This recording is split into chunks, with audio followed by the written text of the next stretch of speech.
सातो रे बहिनिया के मोहनी मूर्तिया हो मंदिरवा बिचवाना, हो मंदिरवा बिचवाना। बैठे ओढ़ी के चुनरिया हो मंदिरवा बिचवाना, बैठे ओढ़ी के चुनरिया हो मंदिरवा बिचवाना।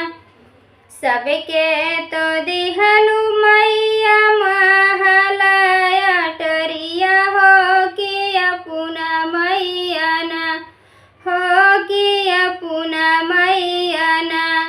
बसलु निमिया के डरिया हो किया पुना मैया ना, बसलु निमिया के डरिया हो किया पुना मैया ना।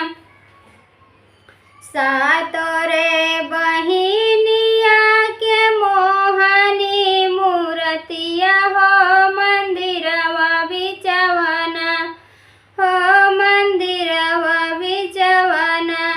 बैठे ओढ़ी के चुनरिया हो मंदिरवा बिचवाना, बैठे ओढ़ी के चुनरिया हो मंदिरवा बिचवाना।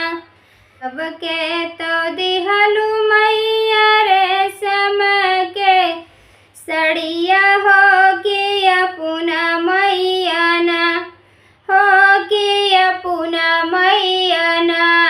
ओढ़लु लाल की चुनरिया हो किया पुना मैया ना, ओढ़लु लाल की चुनरिया हो किया पुना मैया ना।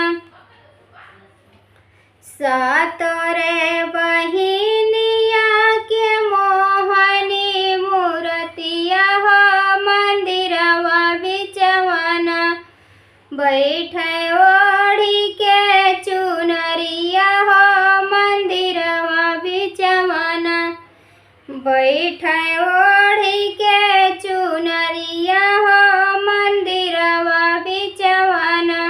के तो दिहलु मैया हाथिया से घोड़ावा हो किया पुना मैया ना, कैलु शेर के सवरिया हो किया पुना मैया ना, कैलु शेर के सवरिया हो किया पुना मैया ना।